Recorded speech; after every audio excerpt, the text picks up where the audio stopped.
All right, everybody. Well, welcome to Live from My Drum Room. Today's guest is an old friend going back to 1986, whom I had the honor of working with at Drum Workshop. He's an authority on drum building, drum design, drum tuning, all things drums. He's also the co founder of Drum Workshop, DW Drums, of course, the legendary DW Drums. In fact, Neil Peart gave him the nickname Wood Whisperer. I'm speaking, of course, of the legendary John Good, and it's truly a pleasure to have him here with me today. So please welcome John Good to Live from My Drum Room. Thank you. Thank you, John. John, thanks for being here. I only you seemingly get to see you at trade shows or something like that. I know, and you know, if I can have more than a minute of your time at a trade show, I feel like I won the lottery because you're what's bigger than the president of NAMM? You're the I don't know what, but you're a popular man. Well, it's just nice, and I love those folks. Some of them I've seen and spoke to, of course, there, but they come out and they say, "Hey, you want to know how that turned out?" And a few times I nailed it. These people go, "Oh my God." A few times. A few times I nailed it. I went to the Crown and Anchor the other day, and this new girl comes up to me and she goes, "Oh gosh, it's really busy here." I said, "Yeah, makes you want to something about somebody's birthday." And I said, "I know your birthday." I said, "September 29th." And she looked at me and she dropped her menus that were in her hand. Wow. "It's my birthday." I know I have my ways. So I was starting to get wild with it, you know. That's impressive, man. I gotta say, in all the years that I've known you and all the success you've had and you continue to have, you're still the same John Good. You know, it's still the humble, like I nailed it a few times. That's funny. Thank you. Hey, by the way, I have to tell you, Billy Ward is watching and he says hello. Oh, God bless him. He's such a Yeah, great, great guy. he He and I sure are is. practically brothers, you know. I know you are. I know. I don't know that I've ever had a conversation with Billy where your name doesn't come up. Yeah, Just it comes thank up, you know. God. Yeah. Well, John, it's so great to see you. Thanks for taking time to do this today. And you know, I'm so honored to have you here with me. Thank you. Well, I'm honored to be asked to be part of your podcast here, Well, thanks. and you know, and I hear it's quite successful, so that's good. Yeah, And thank you you. got a lot of stuff coming up, which is fantastic. I like the way you've done it. So Thank you. you get some Thank guys like me, and some people may give a damn about, and some may not. There's always you. the off button if you don't want me, but it's fun. No. Well, Uh, you did make a nice guest appearance. We did that nice tribute to Jeff Porcaro a couple of years ago, and it was so nice to see you on there. You told it. I don't know if you remember. You told it was on his birthday, I think, or no, it wasn't actually on his birthday, but it was. But you told a great story about when he was, I guess, recording with Madonna, and you were in the studio, and he pulled a little Jeff joke on you or something. He kind of wound you up on something, maybe the sound of the drums. And you were like, "Oh, what are you talking about?" He went, "Ah, man, I'm just fucking with you." You know, just yeah, he would do stuff like that. yeah, Good Lord, people like that. I mean, he was a humorous guy. And another yeah. one I worked for, there was quite a comedian, was Frank Zappa. And you know, Oh man, you work for that guy, and you're sitting there, and you're hitting the kick drum, listening to it. There's somebody at rehearsals front of house. I'm hitting this kick drum, and something's not right. Hitting this kick drum, hitting it. I said, "Hey Frank," he's over there. He goes, "How's that kick drum sound to you?" And he goes, "Kind of like the one on Hee Haw." Thanks.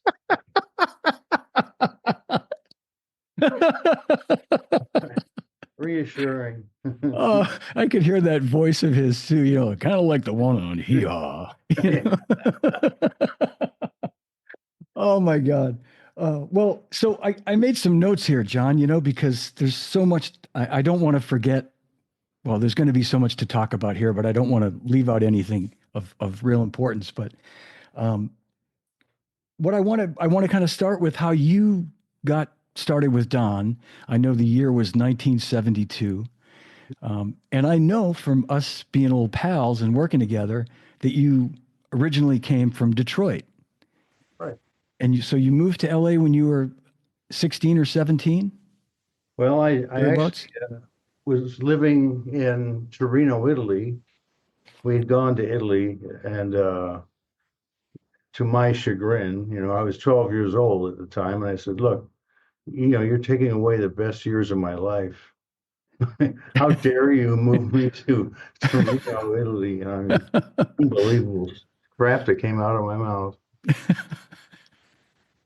Mm. Oh, well, So I went to school in Switzerland. Oh, like all the violins are coming out. I went to this a great American school in Switzerland, and I did most of my stuff there. And I had a little rock and roll band, and yeah. I almost wanted to marry this girl, Dana Blocker. And she was Blockers are really good friends of mine. And her father, Dan Blocker, was the hoss from the Bonanza show.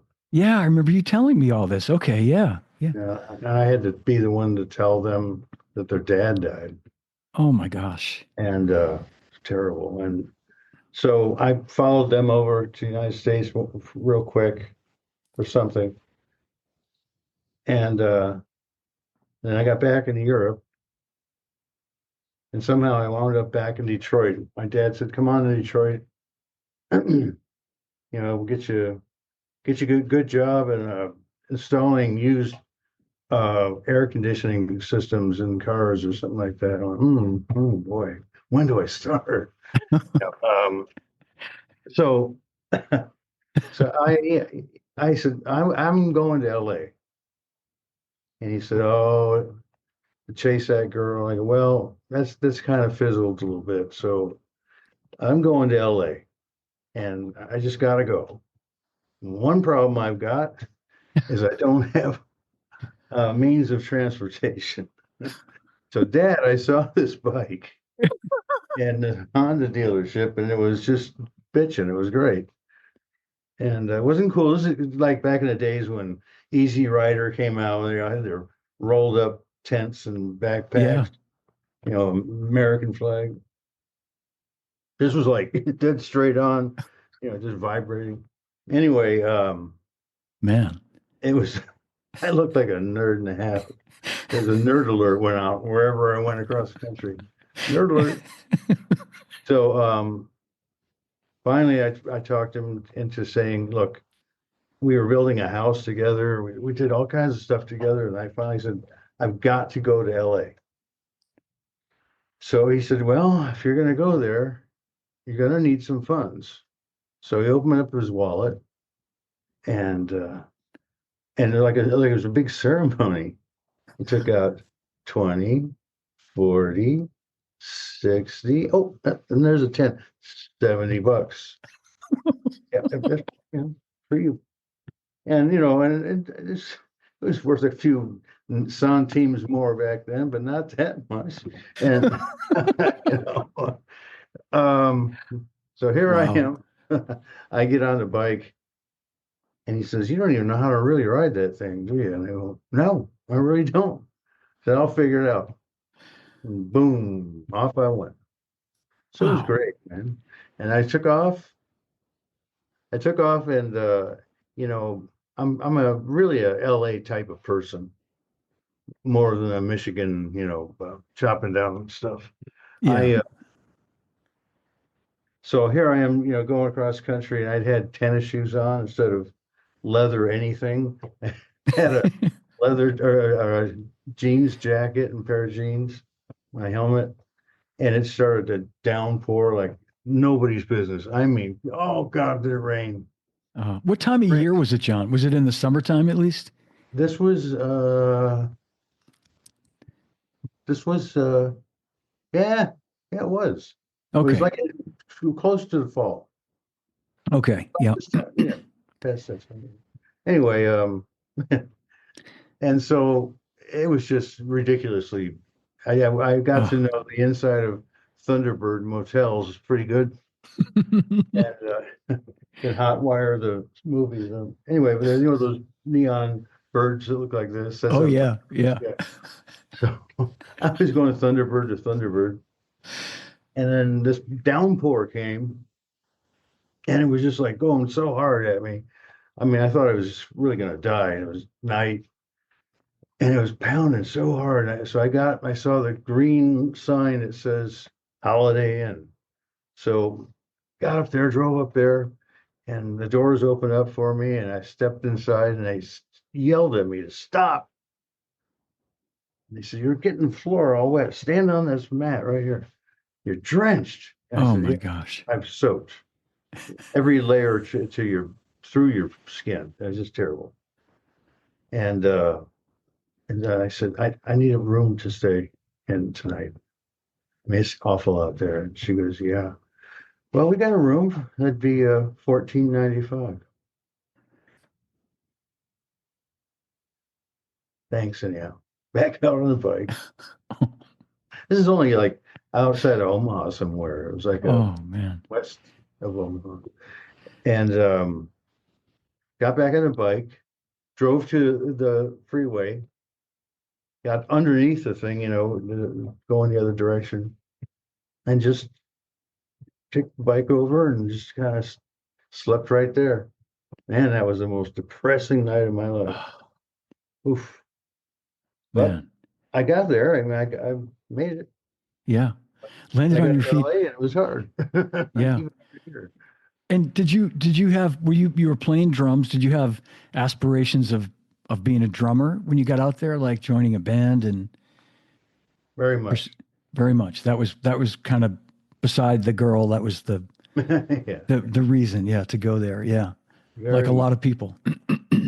And so we had these little off again, on again, little rock and roll bands, Yeah.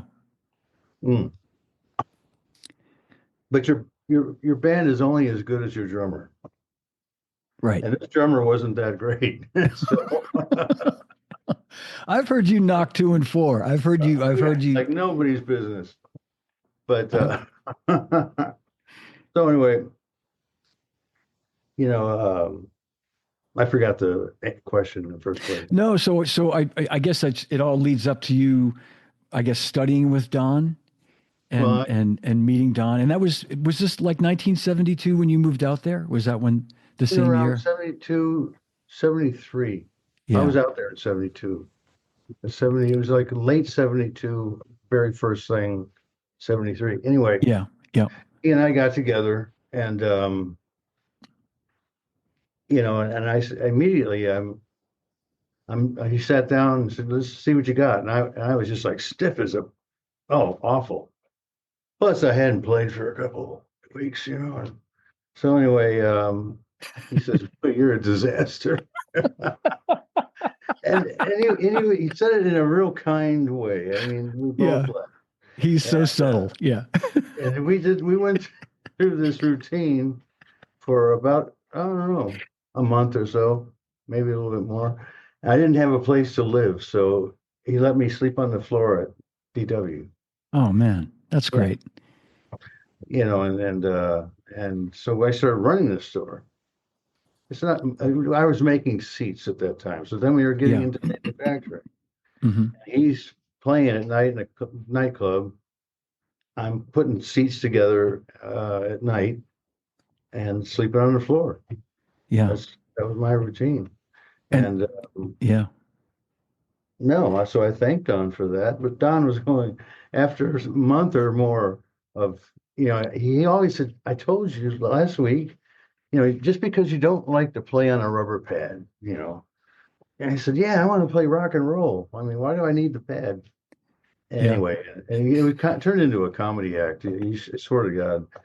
And he said to me one day, he says, "I've had all these students, tremendous students that went on to big tours and rock and roll, jazz, big band, all kinds of stuff. People who just wound up on television, and nightclubs. You're not going to be one of them." I said, okay, now what do we do? That's exactly what I said to him. Oh my God. So right about in that time, we were growing, and Don's father helped us with the next way along our journey, Hmm. and that was Yeah. moving to Gardena. Yeah. Yeah. And that was and so up, and I wonder how many people, and you just said this too, and I wanted to make that point that you guys started off really the only business you were in was making the thrones, right? The barrel style, Mhm. like the sort of Buddy Rich throne that we think of. And then it wasn't until the late like 77 when you got the Camco tooling that you started making the pedals, right? Yeah. And Yeah. we started making the pedals, yeah, right around we got the tooling and a bunch of parts from well, we settled the deal with Roland. Yeah. Isn't that odd? Tom Or Beckman. I thought of that, John, when I heard about the whole acquisition, knowing the history of DW, I thought, what an irony that Roland basically sold you the Camco tooling, and they sold Tom of the name, right?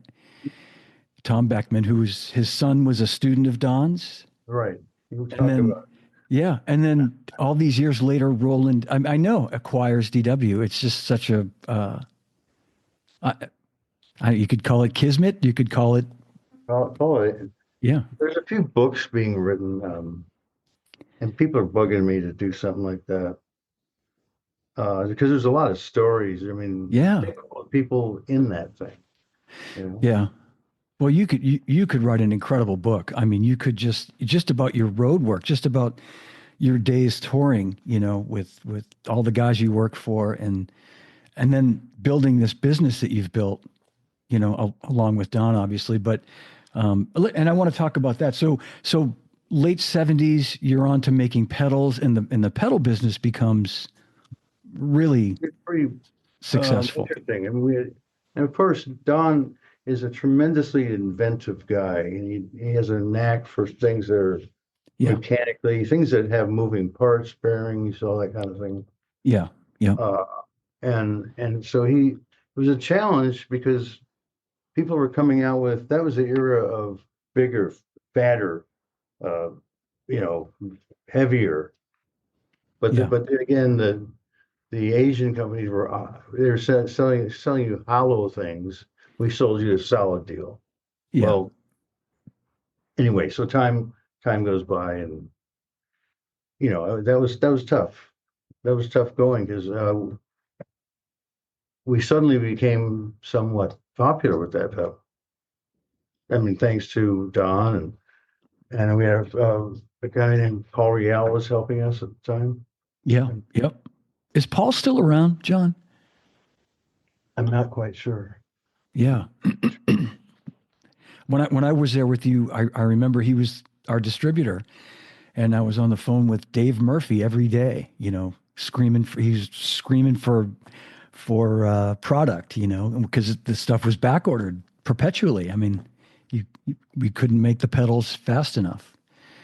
Um, you know, it was quite a situation. But I'm not telling you anything you don't already know. So I guess my next question would be, when did the transition to like starting to make drums, like little one-off drum sets or snare drums, like when did that When did start we to get happen? into becoming a drum company as opposed to a hardware company? Yeah, well, when I started in '86, I'll just say like I know the history is different when you look at different when you Google it and you see different years, but you guys hired me in '86, and at that time, Don said I want to launch the official line in '87, like January '87 NAMM. So in my mind, that was kind of, but you'd already been making drums because you had Chad and you had Jim Keltner and Johnny Hernandez and Nick Ceroli and a bunch of guys. Um, Yeah, guys, yeah, from probably the started in 79, yeah, yeah. 80. Okay, Yeah. yeah. And I guess my question for you is, had you had experience working with wood and building drums, or did you just kind of realize you had a knack for it and you just developed and blossomed? I've never really asked that question because in all the time I've known you, you've been a drum maker. And And I will tell you this as a long-winded answer to your question, if you don't mind. of course, no. Picture this. I'm in Birmingham, Michigan, right? Or they actually call it Bel Air, Michigan. So once again, poor boy comes from Michigan. Anyway, um, so I'm supposed to be, doing my chores, but man, I had this tennis ball, and the garage door was down, and I was just throwing strikes like lightning against that and come back to you. Yeah. Car drives up in the driveway, and it's the nose on the thing is a mile long. Any one of those cars, it's like, the door is 1,000 pounds. So, Yeah. and these two wingtip shoes step out with the jacket and the white shirt, the black skinny tie. My dad steps out and he goes, "Son, you know what this car costs?" There's a Ford LTD. I'm going, geez, I can't tell you, Dad. How much does it cost? He says, $4,000. And I swear to God, we've heard of people self-combusting. Yeah, Yeah. Yeah. I almost, whoa, $4,000. Yeah. He says, "Do you know what that garage door costs to fix it after years of you banging on it like that?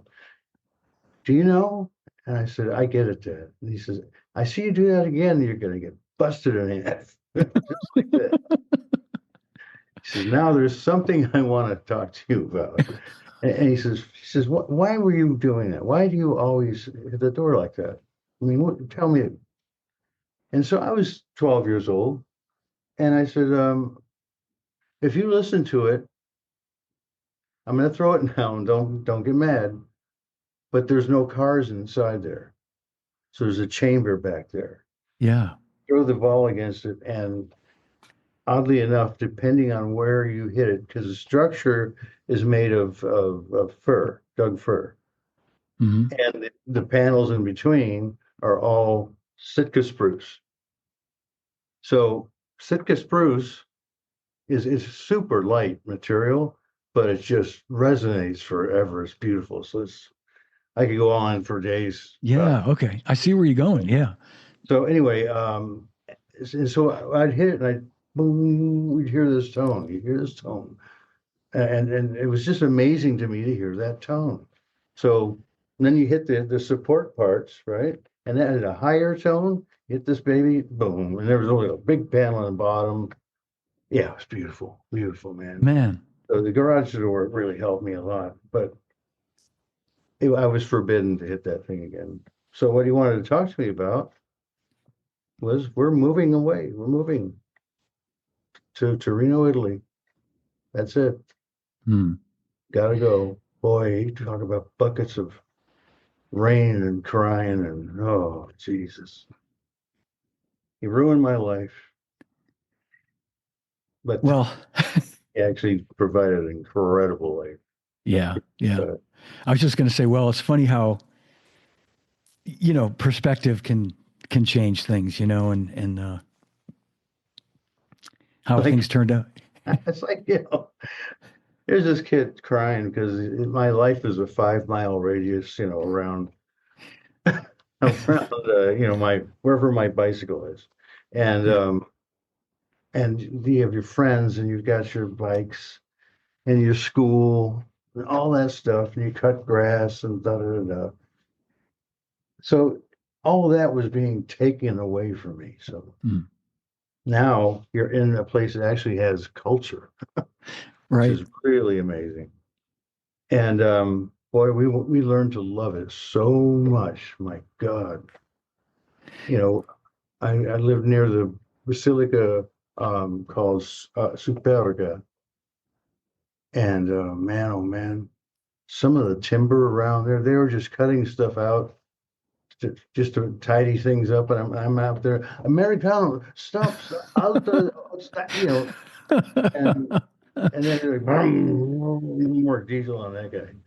Oh, Anyway, they're humming along and they didn't stop for anybody, but they cut a bunch of shit that I could have used some of it. I mean, uh, I don't know. Like right now, yeah. But what a great experience. How long did you live in Italy? I lived there well, see, I lived in Switzerland and Italy at the same time. So I lived in Italy from 67 to 72, to Hmm. early 72. Yeah. So 5 years, man. That's yeah. Mhm. Yeah, you can really get into the culture in that amount of time, for Oh, you sure. can. Yeah. Then in the Swiss side of it all, we were, our boarding school was amazing. And I mean, you got people coming from Casablanca, from, Jakarta, from Dubai, from all over the place. Yeah. Yeah, it was pretty interesting. Yeah. No, it's a well, yeah.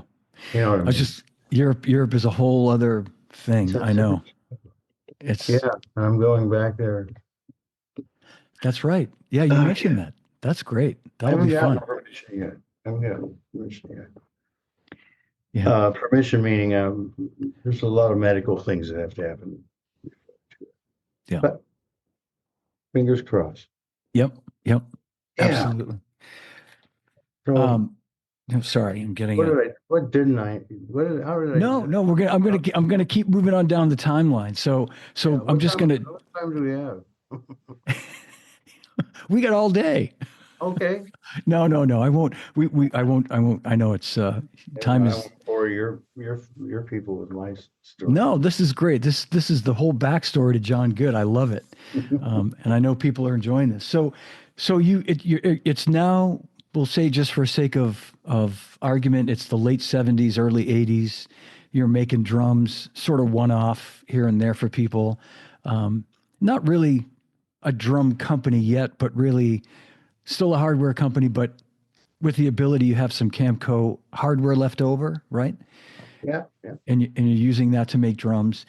When did you because again, I go back to when I met you in 1986. You were well established as the guy in town to redo bearing edges.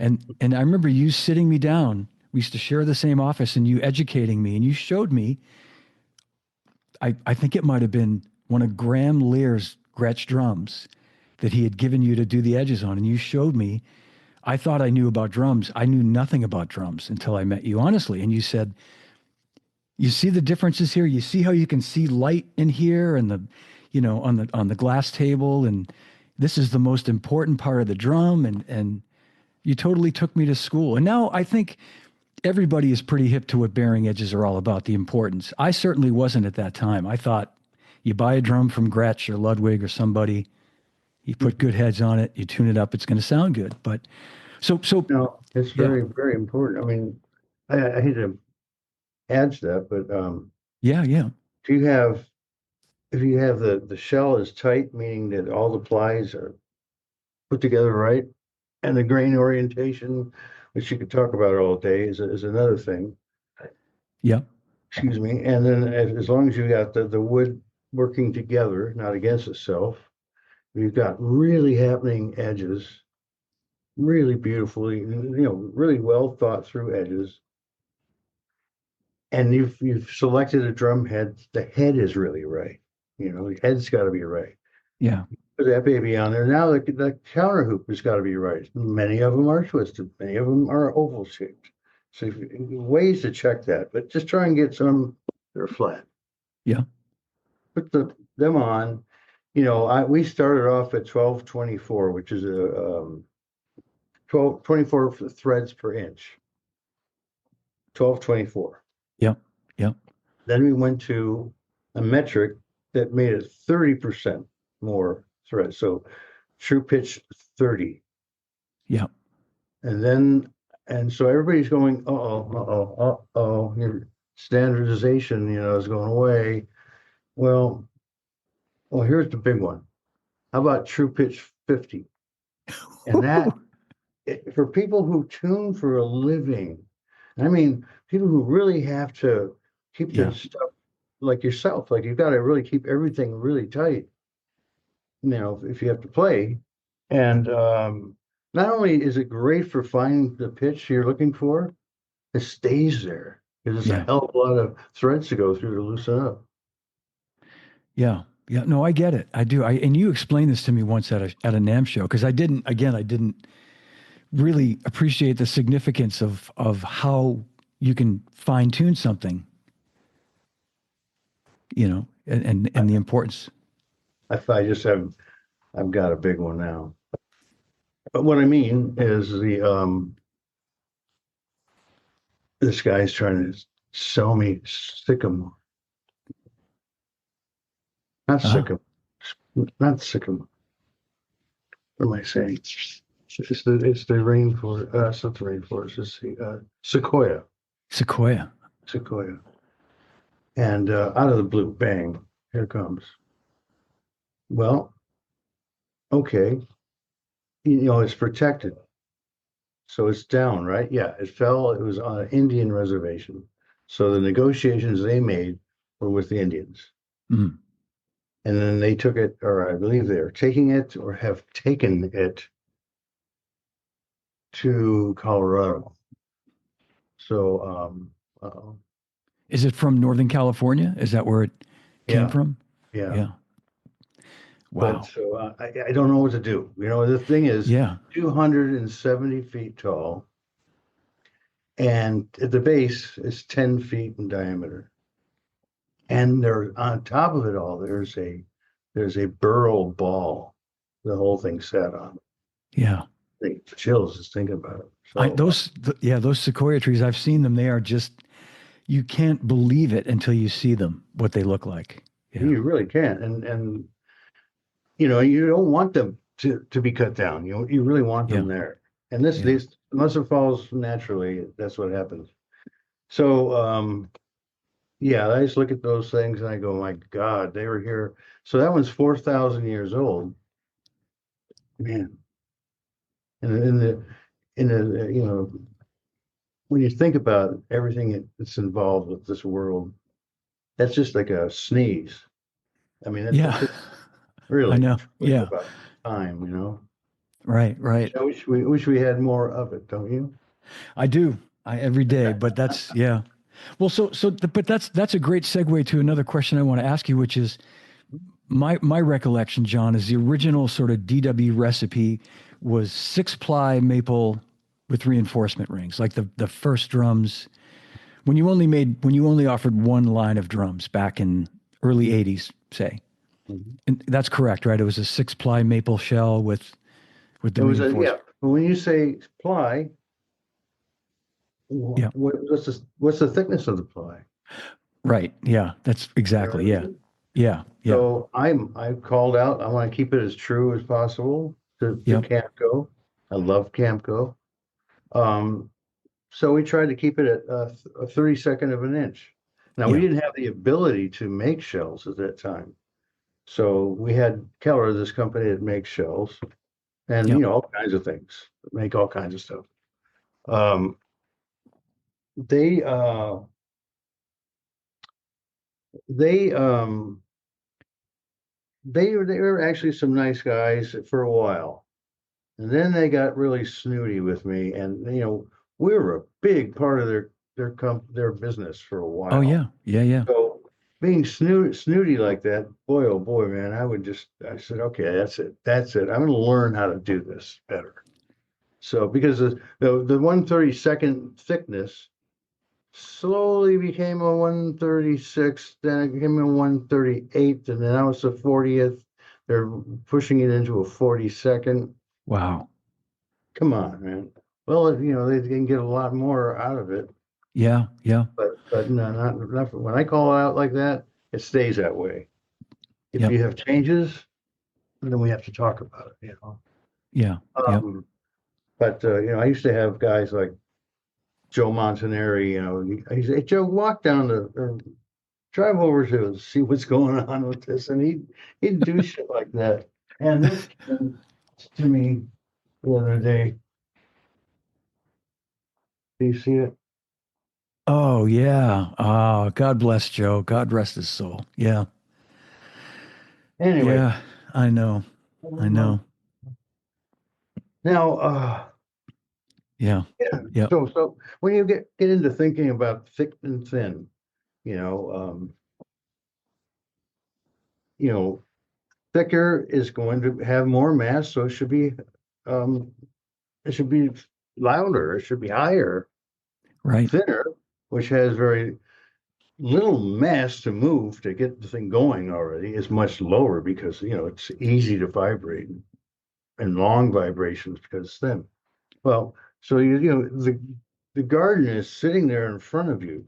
You can do anything if you realize if you can make plywood, you can make plywood, you can make anything. Hmm. Kid you not. Yeah. Yeah. Yeah. So And and so when and again I know I don't expect you to like name an exact year, but I remember there being a turning point. You know, by the way, Don loves to kid me about how when I left DW to go work for Zildjian, how business just exploded. He would he would he would introduce me at the NAM show. I'd come over to see you guys, and he'd say, "You know, John here used to work for me, but now he went to work for Zildjian, and the best thing he ever did was leave because our business just exploded after he left." she's yanking your chain. Oh, I know. I love Don. I love him. But It I just about killed me when you left. That was something. well, I remember I remember some of the last words you said to me the last day that I was there in California before I moved east, and you said, "Yeah, man, this place."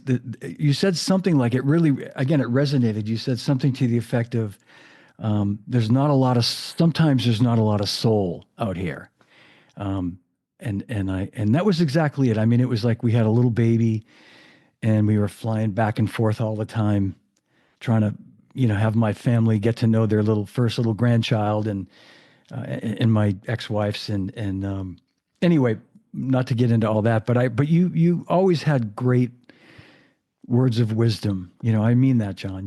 Well, it's very, You very nice of you to say that. yeah, You know, absolutely. since we've been friends so long, and this distance really has gotten the best bloody thing here is this is being able to have this FaceTime. Yeah, yeah, it is. It's I have I do two meetings. I have a men's meeting. It's called the Gathering of Men, and everybody's got problems, and we all talk about it. It's run by AA. yeah, So, but you meet the most incredible people in yeah, these rooms. They call them rooms. yeah, But yeah.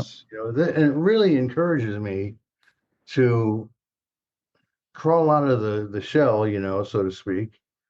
And especially when we can talk and, it's almost as good as being able to touch somebody, it really is. It is. I agree. And like I said, I would always look forward to seeing you and Don and Chris and everybody at the show. But it's just that's we know it's the worst place to try to actually have a conversation with somebody. You can never really go to a NAM Yeah. show and have any sort of quality anything. But Well, yeah, somebody, they're really pleasant people, and there's some pretty pushy people, so you try yeah, not to get upset with anybody, you just keep it cool. yeah, So, exactly. and and I've been having trouble with my back really bad, super duper bad. And things start to tumble. You know how it goes. Yeah, So my back, this will be operation number 5. We're trying, and then we're going on a cruise. We're meeting up with my friends from Australia, and we're meeting them in Rome, and it's gonna be bitching, right? oh, it's going to be So great. driving to work is about as far as I right now want to do it, or else Yeah, you won't believe the pain. So I'm hoping that this spine stimulator that I'm having put in on the 21st. Oh, that's a couple days. yeah, that's later this week. Yeah. Oh shit. Okay. No, but Oh, that's, baby. yeah. Yeah. Anyway, It's going to be good. but the thing is that works for 50% of the people and it just doesn't work for others. So anyway, they're gonna do that. And Christ, man, I didn't realize it was coming up that fast. But when you have all these health problems, people say, "Do you remember how you hurt yourself?" Mm. And I remember exactly the moment and place and everything about it. And it was in 1982, and I was out with Frank Zappa, and Chad was playing drums, and we were at in Würzburg. If you've ever Mm. been to Würzburg, which you have, there's these castles up high, and Hmm. the Autobahn goes down here. Well, they once you get into their parking area, you have to leave the trucks down. So you have to put them on four-wheel drive dilly bobs. They go all the way up to the top and set up. Boy, man, it's a pain. Oh my So God. Yeah. set up, man, it was a great show, recorded really well. And it was a bitchin' night. No, everything went right. So we're coming down, and it's now starting to go crack. This lightning is where'd that come from? And then bam, bam, bam, bam, bam, bam, bam, bam, bam. And I mean golf ball or softball size drops of water hurt like hell when they hit you. Yeah. Yeah. And so, goddamn, and I was the low man on the totem pole. So of course, they stick my ass at the end of every heavy case. And in this instance, I had the front of house, Harris, what's it, 58, 56, and those were heavy. There were no digitals.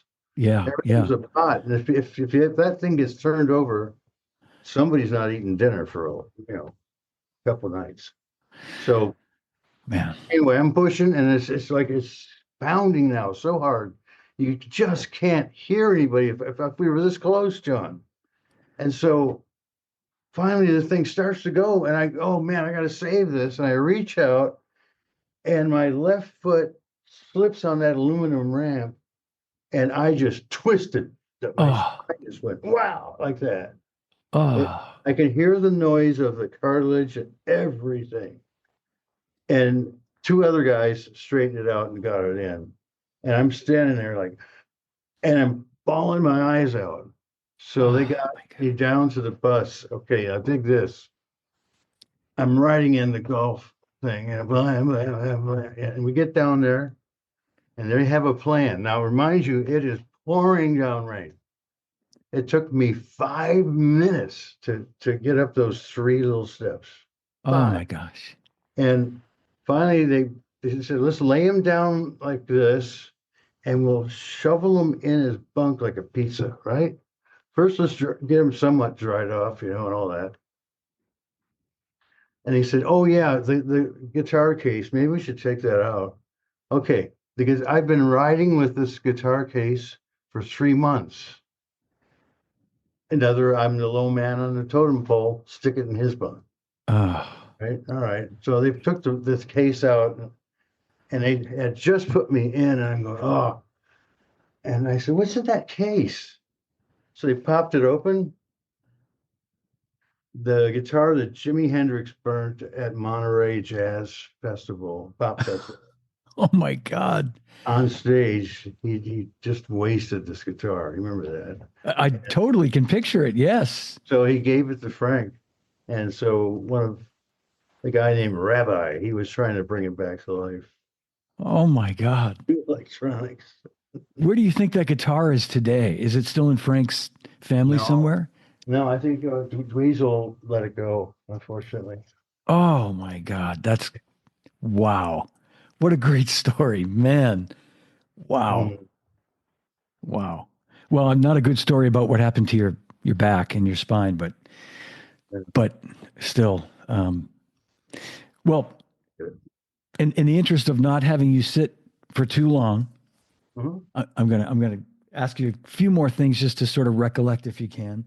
We talked about the original recipe of DW shells being maple, and And I started to say when you recollect, I remember the early 90s when like alternative music really took off and grunge and all that, and bands like Pearl Jam being the real turning point for DW. Would you agree that was when the sort of early to mid 90s when things just really hit a stride that turned Well, you things around? remember when Tommy Lee came on Yeah, board? that's right too. That was early 90s. Yeah. Remember when I was making all of his pearl shells? They said, "Hey, could you timbre match these?" So I said, "Well, have them send out 5 kits worth." So all these drums show up, and they were way all over the place. I mean, really, really bad. But you put them all together, and they're fine.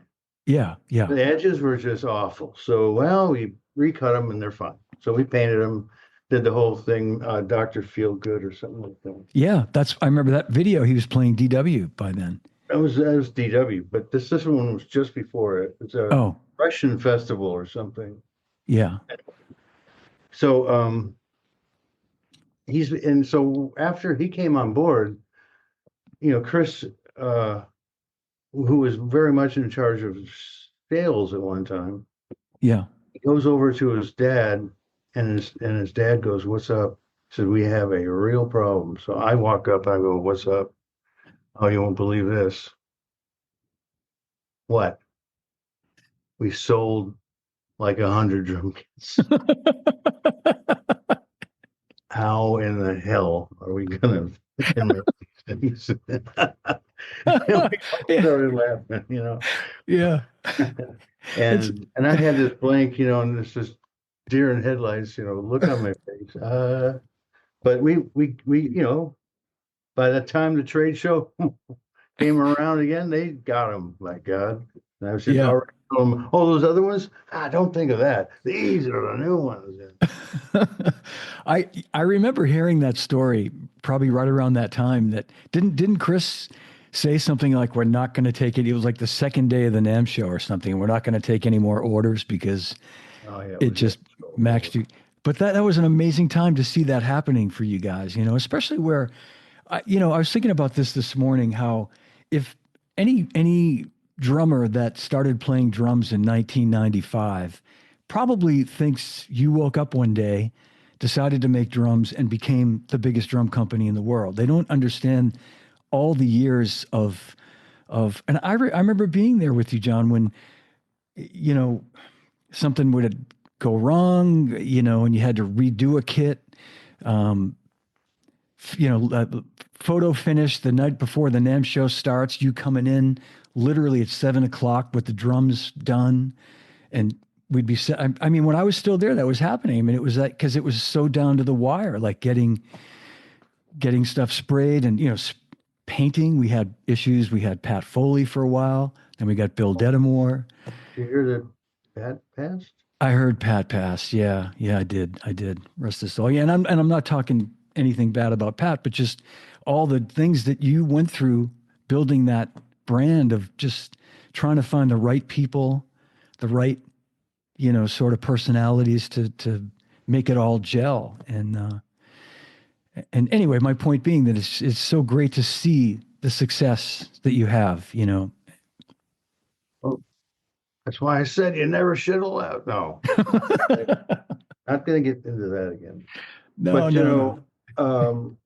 when I write whatever I'm going to write, I promise it'll be thicker than this. All right. Now, Okay. so so what happens is, people who travel on the road, and of course, I travel a lot on the road, Yeah. Yeah. and there's always like this little itinerary, right? Yeah. Yep. So, and everything, not everything, but a real critical one will be so wrong. Instead of 4 minutes away from the venue, we're 45 minutes away. It's all kind of weird shit. So, we wound up calling that the Book of Lies. Right. Lies, right? Yeah. Yeah. So then I had to talk about all my things that I talk about. So I called this one The Book of Plies. I love it. I love it. Oh, that's awesome. That is so great. The Book of Lies, the Book of Yeah, Plies. Yeah. nice. Oh Oh, man. but it's funny. You old habits die hard because again, I can picture you walking through the door at DW, the old Newbury Park, Thousand Oaks building where I worked, and we shared that office together. And you'd come in and you had your planner. You'd come in with your black Yep. big Oh yeah. notebook, and you'd flip that open, and you'd go, "All right, yep, yep," and maybe make a phone call, and then off you'd go into the factory. And I might see you one more time through the day, but that would be it. And you like everything was all planned out, and this is what I'm going to do today. And yeah, it was, yeah, that's It that. was my futile, excuse me, attempt at trying to be really organized, and I just, oh Well, man. you are. I mean, you certainly were then because I took that to be from life on the road. You gotta be pretty organized to be on the road, even if you No, don't think you are. You know. oh boy. One just swam across my head. You remember back in '82, the Chariots of Fire, or Oh, Chariots, yeah, Chariots of Fire. yeah, You remember that? I And that was do. boom, Yeah, boom, boom, boom, yeah. boom, boom. That, and everyone was burdened with that thing for years. Exactly. Yeah. And so everybody's going to see this silly movie, and I guess it was good. And so I'm told. Anyway, now picture that. Okay, so Frank's looking at me, and his tech had just walked onto the other side of the stage. So there's, you got to go all the way in the back and da, da, da. So he goes all the way to the other side of the stage, and Frank is standing there, and the band is kind of heating up a little bit, and he's starting to, introduce the band. Just a real casual thing. Yeah. And Tommy Mars and that. And so as you're going along, in between every one of those, he's looking at me like this, like, Ooh. what gives? I don't know. So he gets all of them finished. He says, "I got one more thing." He said, "Quest for fire." I went, "Oh shit!" All this time, here, talk about you should have all those tools on your hands. So I went up there and bam. And he said, "God," introduced me. Quest for fire. Quest for fire. Oh, and then he also said, "Oh, it was great." This time we were in Frejus, France, and it's a Coliseum. And his first thing out of his mouth was, "You know why this place is still standing? It wasn't built by union labor." Oh, Let's get it oh, straight right now. Uh, oh, the last ones that played here were the Christians. Uh, oh man. I'm sure there's a lot of great Frank stories, oh, man. there's a lot of Franco stories, man. Yeah. All right. Well, I'm gonna keep moving here with you, John.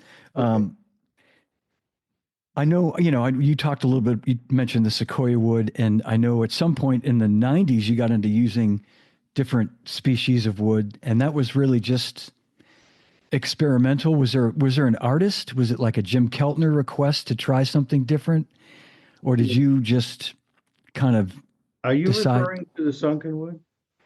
Yeah, well, I feel like the sunken wood, and then there were just other exotic woods over the years, and we'll talk about the man that gave you the nickname Drum Whisperer.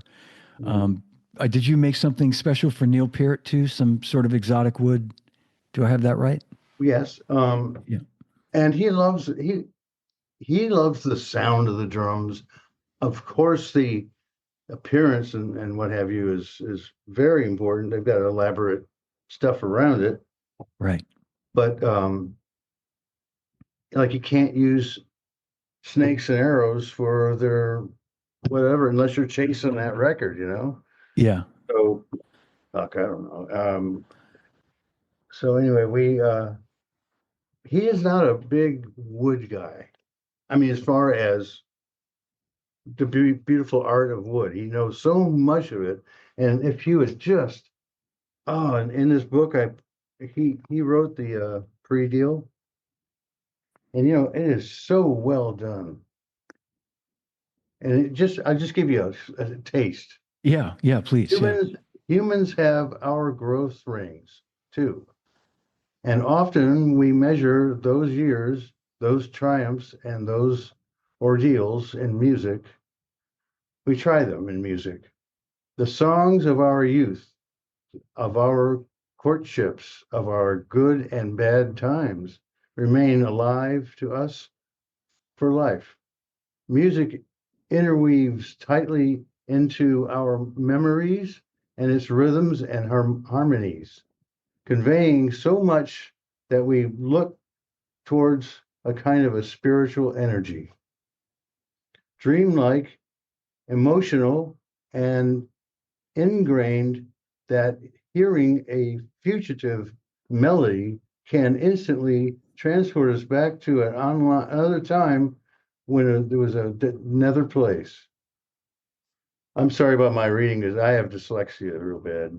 So, but I really just Yeah. every No, word that comes out of that guy's mouth is just gold I and know. well. Yeah. Yeah. That's beautiful. Neil, I mean, God, he was, he was just such an incredible writer, and everything he did. I have a couple of letters that he wrote me, when we worked together, when he was with Zildjian, and yeah, it was just a joy, the little bit of time that I got to work with him. Uh, Well, yeah. Yeah. um, the last time I saw him, he had this place that's called his man cave. All right. So his man cave is just like nothing special, kind of bunch of pull up doors and stuff like that. So he had unit B or whatever, and so anyway, he's got his cars in there, and he's got every one of them are Aston Martins, Oh man. except for a couple of Corvettes, and there's another one I forget, but they're all painted the exact same colors of silver, all the Wow. exact same colors. And in the interiors are just luscious. This is red, that's white, that's black, that one's, you know, just all over the place. So he's proud of them, and he just loves it. So I give him a call and I say, hey, listen, I'd like to come by, and I'd like to got a few things I want to talk to you about. So is it possible to come by the cave? And he goes, oh, by the way, this was email. This was email. Mm. So he wrote back immediately, yes. He says, will it just be you? I said, no, Don will most likely want to come. So he said, okay, fix the time. All right. So Don was excited. He wanted to go see him too and try and give him some enthusiasm, some Yeah. support. Yeah. And so we go down there, and we jump out, and there he is, man. It's just such a statue of a man. And Yeah. and so we're after the hugging and all that good stuff. We go to the couch and sit down, and I'm just looking at all the cars. We're having a nice little chat. Now his and I won't imitate this, but his slurring really got very intense, Yeah. and his reaction time got very slow. So when you ask a question, it takes a minute to get an answer. So anyway, I was getting really kind of uncomfortable a little bit. So at one point, Don says, "Who wants some lunch?" I said, "Well, I could use some lunch," and he wants some lunch. And Neil had some Tupperware, had a sandwich crosscut. So so so we got some Chinese food across the way. Well, Don takes off and runs. Now I'm sitting there and I realize Neil Peart is staring at me, and I'm going, Uh, hmm. I said, hey, Neil, do you ever start these cars? Somebody needs to start these. And he goes, yeah, you got almost like he was going to be pissed off. I said, I know that you can't drive, but they have to be started. So he says, oh, yeah. I said, there's this staring thing again. And I said, hey, Pally, what do you do with your time, if I can ask? He says, well, the guy picks me up in the morning and takes me into this cave, and this on the way here, we listen to 3 songs.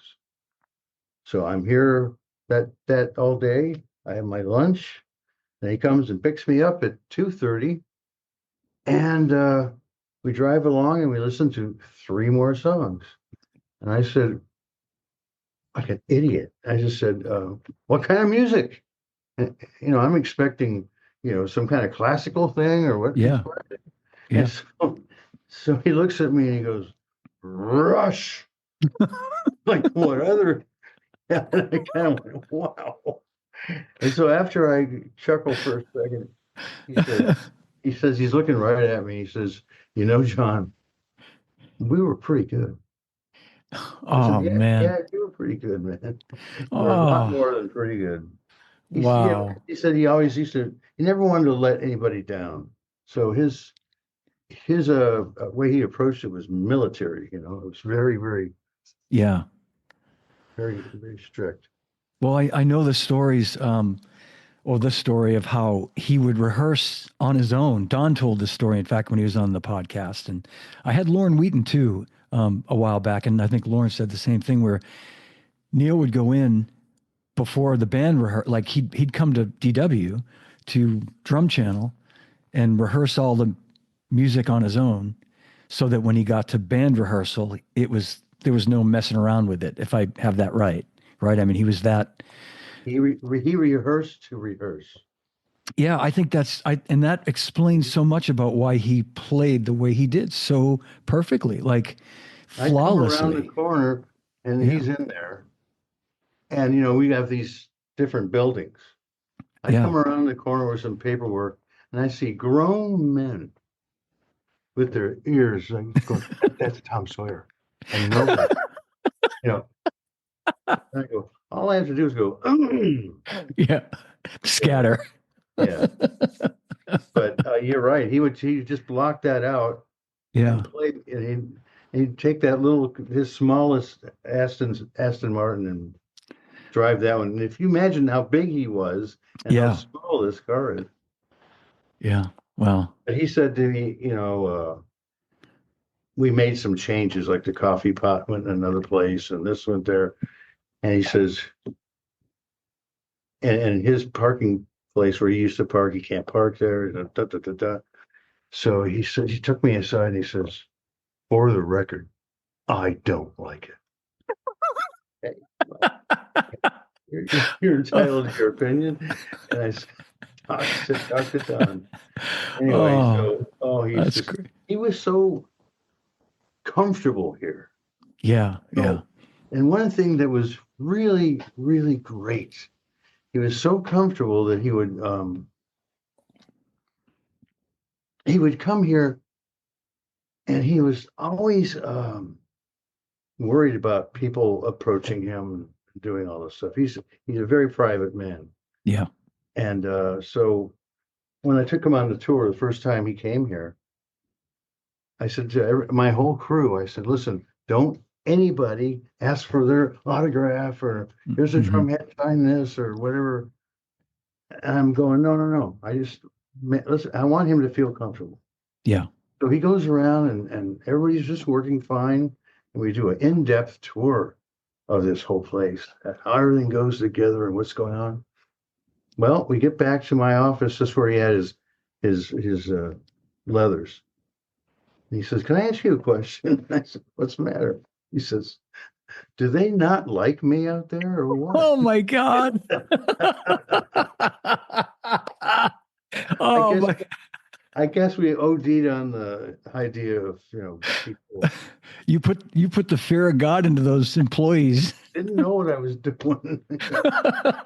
But here's the best. He comes up here. So Oh, he eventually just loved this place so much. He called it his second home. yeah. So he's coming. He wants to bring his dad. So his dad is Oh, like a farm equipment sales guy in Indiana. So his dad is out on a vacation. I'd never met him before. His mother, and so it's like let's make it a dad and son day of it, right? So mm, they show up in that car, and I'm starting to take him on the tour. He's a really lovely man. His name was Glenn, and I start off, and Neil is like, whatever I said, he said, "Okay, now did you hear that? It's very important that you hear this stuff because I really want you to know how this goes."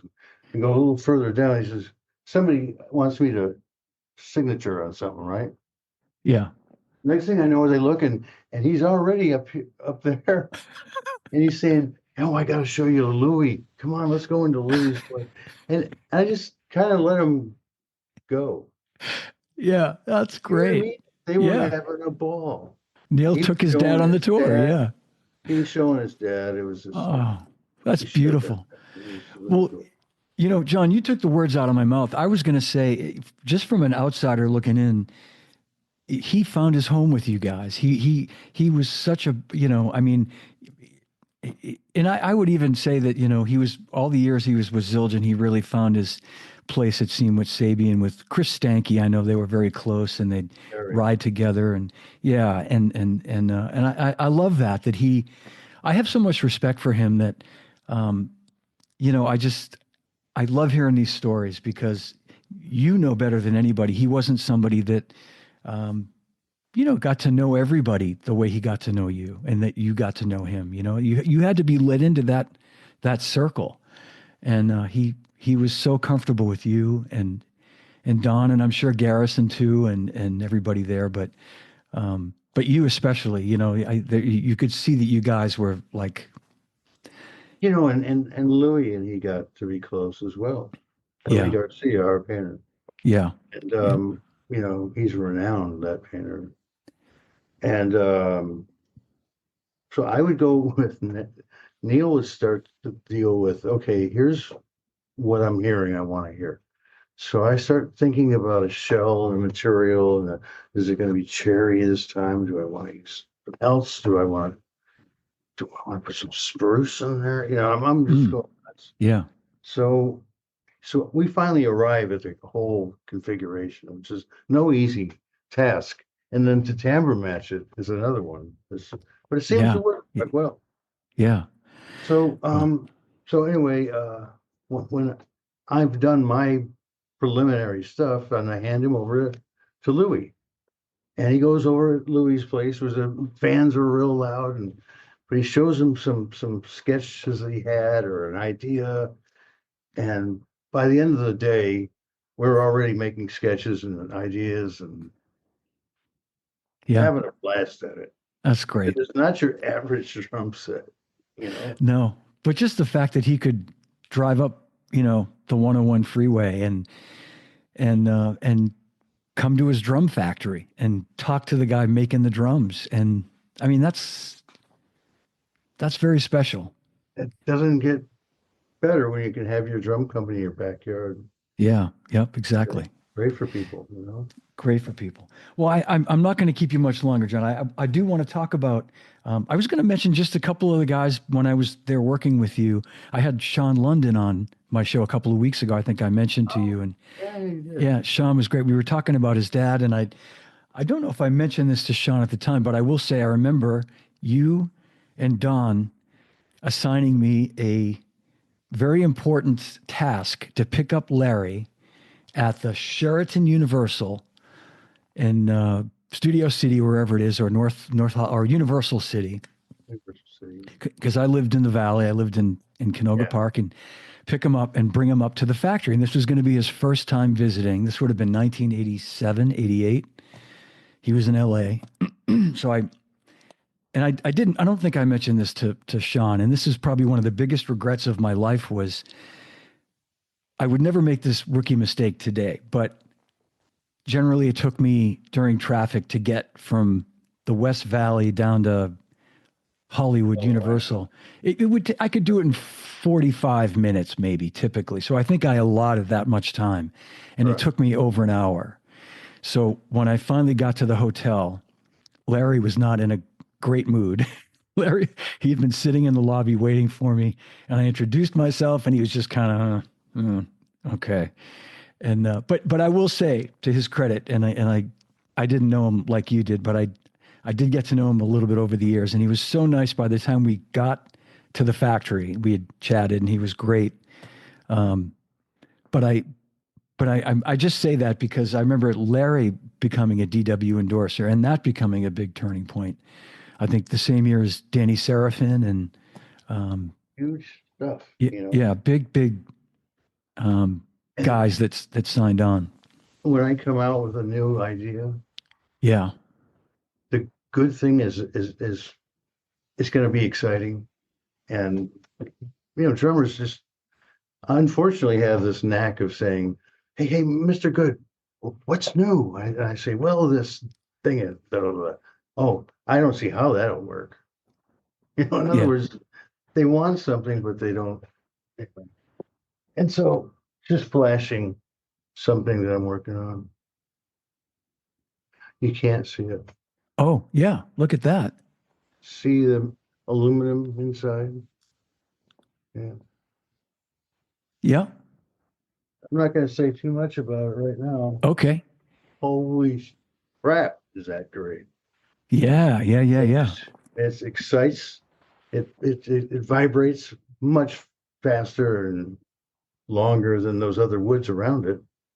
So now that's taking the quality of those woods and making them do a little bit more. And what I tend to call it, remember back in the old days when we had the amplifiers in your stereo and it had like Marantz Yeah. and they Yeah. had this button that was called boost, or they Yeah. Oh, had yeah. a little knob that would say um, presence. Mm-hmm. Yep. And they couldn't really tell you what presence is, but it just made everything mo Yeah. better. You heard it. You absolutely heard it. Yeah. Yeah. Yeah. So it's kind of like that, Yeah. my All language right. explaining it. Okay. Yeah. It's like a little bit of a bass, like a sound bar for a drum, like when you buy those Yeah, sound bars for your TV. yeah, it's Yeah. a boost. It's a boost. And yes, Dan Finn asked Larry London. Yes, I was referring to Larry London and Yeah. the great Larry London. And so, John, before I let you run today, I want to ask you about Slingerland. Exciting news that you guys bought Slingerland in 2019.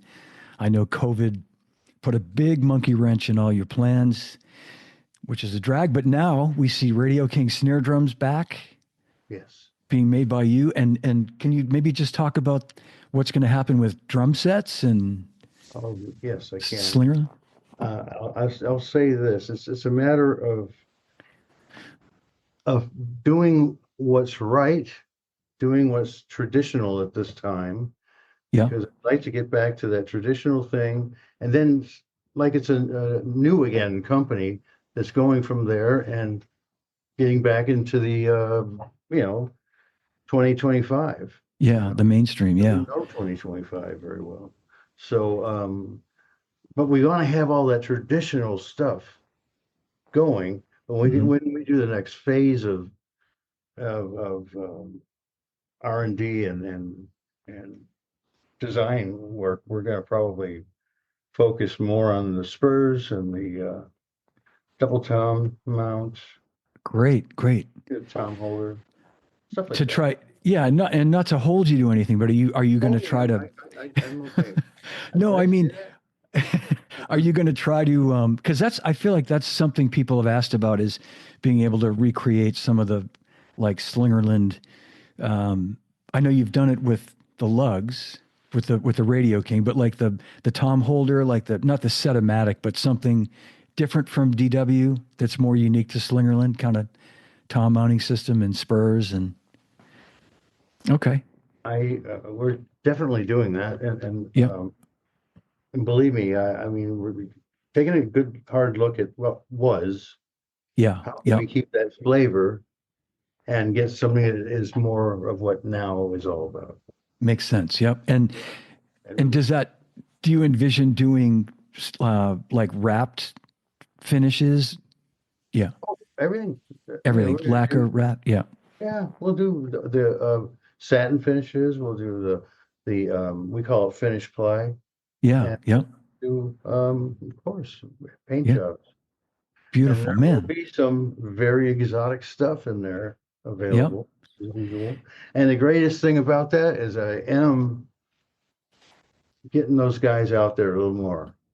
They went on a wood hunt for me because I was sick, Yeah. Yep. and they had a blast. But they also realized how hard that really is to do. So, I Yeah. mean, because I'd get it all back, crates come from the shipper. And anyway, they put them on it, forklifts all over the place. They pop it open and they whip it out. And it's like, well, there's a little black mark there. Does that hole go all the way through? Just stuff like that. Where, I'm just going, oh, yeah. So I wanted to be there that moment when they pop their top off and I get to go, well, is that all they had? Yeah. So it's just a cute little competition thing anyway. But those Yeah. guys are so talented at what they do. They've become great artists with wood. Great. And I just want to keep that flow going and a lot more things. Yeah. Yep. A lot to come. This aluminum thing, the shifter's gonna. I'm working on some stuff right now that's so crazy. I mean, you should see my room. Yeah, it's like a drum museum. Yeah. And the last question I wanted to ask you about Slingerland is, do you envision, maybe Don sort of alluded to this, the possibility of some of, like, a guy like Chad, for example, or Danny Seraphin that used to play Slingerland, maybe endorsing Slingerland? You don't have to answer that question if that's a take the fifth kind of question. No, Absolutely. no, we're really trying to figure out what to do with that because Yeah. I know that there were two things that Don and I talked about when we were kids. For number one was the Gretsch deal. I said, I think we could really, if we had that company, we could really do something with that. Yeah. And he agreed, and he always wanted to have that. So that's when that timing fell in our lap that we thought it would be great. And we took it up a couple notches, I think. Yeah. And they're putting more material out. But the soul of Slingerland it runs deep through our industry. I mean, it really does. I can't think of anybody that didn't have one, Mhm. didn't have a Mhm. kid. I mean, I was telling Nigel about the Nigel Olson, another one. Yeah. Nigel because the first time I saw Elton, it was in the London University cafeteria. Wow. They had a little put together stage and low drop down ceilings, Yeah. fluorescent lights. They had a Joshua oil thing behind there. Anyway, and he got going, he got going, he got going, and he stood on his stool and yeah, jumped up like this, and his head went right through the ceiling, and it came back without hat. So he's like, "Oh shit!" He got his hat back.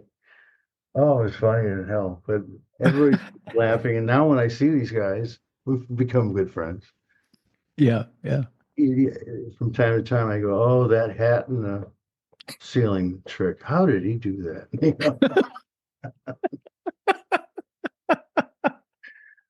They're great guys, man. Oh yeah, yeah. You got some great ones, man. Absolutely. That's Well, fun. John, I won't. I'm gonna let you roll here because I've Okay, I've kept you here for a long time today, and I so appreciate you being here with me.